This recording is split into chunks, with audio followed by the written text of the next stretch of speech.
Hey everybody, it's Darnella, and today is January 18th, 2013. I came on tonight, I'm just getting home from work a little while ago. I came on tonight because I wanted to talk about um, the story that has been in the news about the Notre Dame player who got quote unquote catfished. A lot of you may have seen the documentary or seen the TV show on MTV. But let me tell you, those of you who don't know the origins of the term catfish, and let me tell you all where that came from. So, at the turn of the century, um, when people used to ship codfish from the East Coast to the West Coast, they would send it on their fastest mode of transportation, which was the railway train. Um, they first started out sending the codfish frozen, and when it would get over to the West Coast, the meat would be mushy and it wouldn't have a really good flavor. So they decided to turn some of the cars on the train, excuse me, into basically aquariums, and they shipped the codfish over to the West Coast live in the aquariums. Now, they were live, they were fresh and everything when they got there, but still, the meat was mushy and it didn't have any flavor. Now, in the wild, the codfish's natural enemy is the catfish. So, someone, nobody knows exactly who, but someone decided to start putting catfish into the aquariums and the barrels and everything of the codfish. And the job of the catfish was to chase the cod around, keep them alert, keep them moving and everything. And when they got over to the West Coast, the recipients found that the meat was fresh and it wasn't mushy. Once they got cooked, the meat was flaky and everything, and it had its natural taste. So, I guess that's where the term being catfished comes from. And when you or someone gets catfished, it is actually someone coming into their life and shaking them up, keeping them on their toes. I guess that's what it's supposed to mean. Um, the original story came from long ago, but one of the people in the documentary, Catfish, told the story, and so that's where the documentary got its title. Anyway, back to the football player. He was dating this girl online and speaking to her on the telephone. They exchanged pictures and everything, and after a while, he had a death in the family. His grandmother died, and a little while after his grandmother died, he got notified that the online girlfriend had died.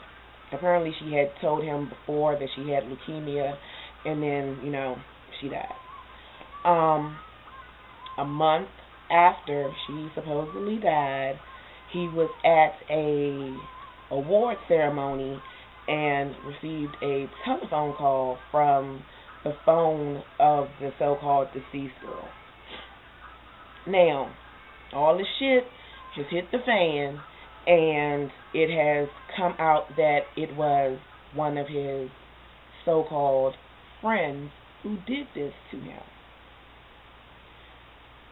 What kind of friend does this to somebody?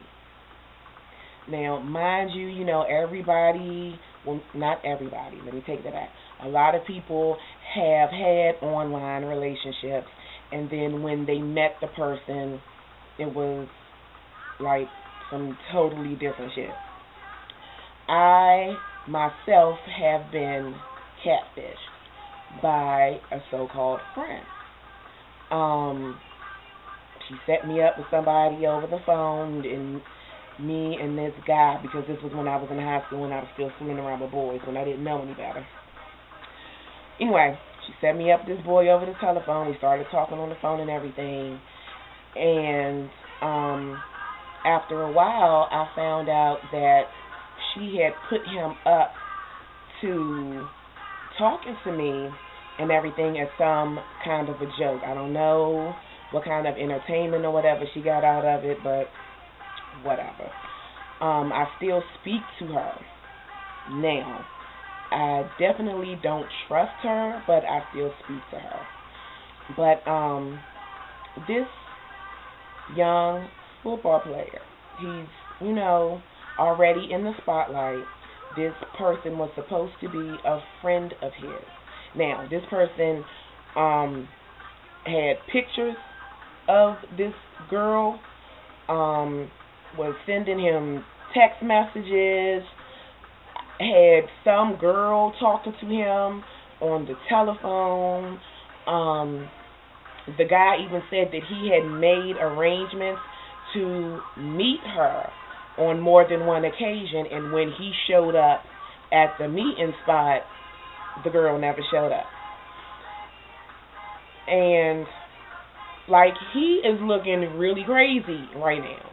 He is either looking like he made this up for some type of sympathy, or he's looking like a fool.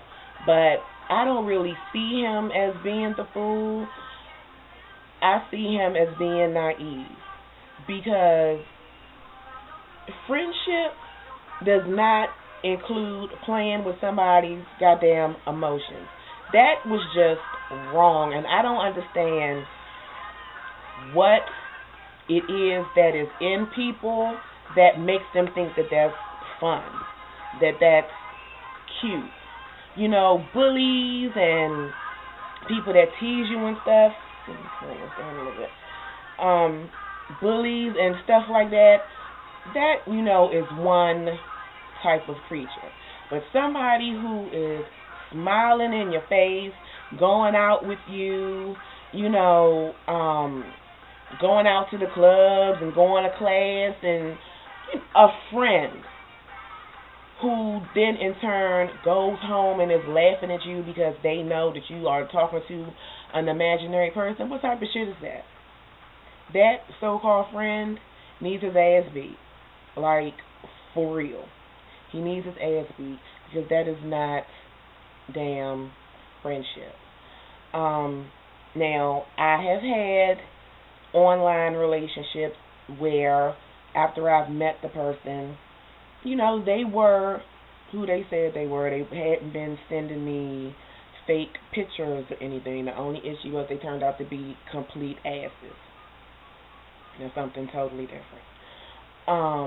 But I've watched the TV show, and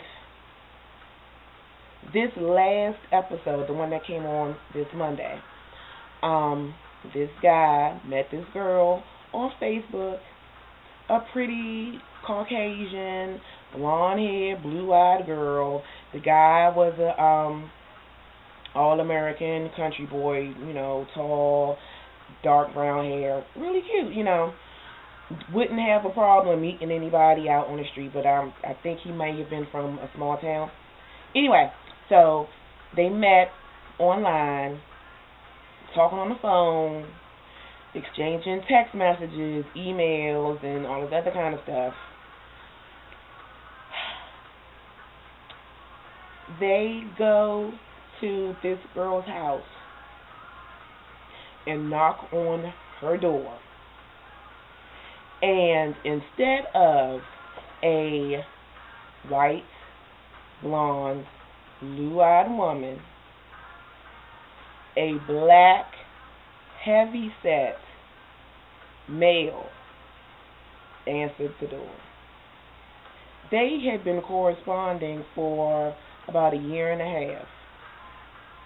And this man sat up here and had a year and a half long relationship with another man, never told him, yo, I'm a dude. Like, seriously, what? I don't understand. Like, the internet and shit, that has really made it easier for crazy people to spread the craziness. And I can't take it. I am an investigative bitch. All of that stuff that they do on a TV show, Catfish, I do on my own. Because I'm not going to get caught up in no foolishness. Now, this poor boy, this child from Notre Dame, he's just out here, like I said, looking really crazy right now. People don't know what to believe. They have since found the girl whose picture he had been receiving and everything. This girl had no idea about this boy. This girl had no idea that her pictures were being used, to carry on a relationship. None of that. She just had like news people swarming, on her, asking her about this boy, and she's like, "What the hell is going on? I don't know what y'all talking about." I mean, and they went so far as to steal somebody else's picture from them visiting someone in the cemetery, and was like, "Oh, well, yeah, I'm her sister, and here is a picture of me visiting my sister at the cemetery." People got too much goddamn time on their hands, and they got too much viciousness in their heart, because that's ridiculous. You don't do that to people, especially people that you call your friends.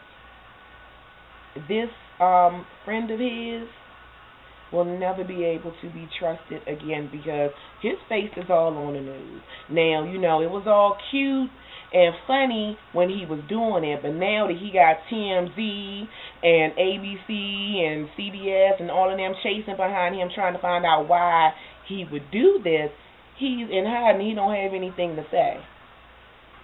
He didn't think he would get caught. He didn't think that it would blow up as, large as it is. Shame on him. Shame on him. Like, seriously. Whatever punishment he gets, it probably won't be enough, because that's just, that's hateful. That's hateful and spiteful. Like, I can't even find any more words for that, because that's just ridiculous. You don't do that to friends. You don't do that to friends. But here again, it is a cautionary tale. Be careful about who you meet online. Be careful about who you trust. Period. Be careful who you trust, because you never know. Okay, so I think that's the end of my rant on this. They're still talking about it on the news and everything. And, my sensitive ass, it made me sad, because nobody deserves that. What did he do to this friend to deserve something like that? That's crazy. That's crazy. Okay, y'all, I'm out. Let me wash this paint off my face and get ready for work tomorrow.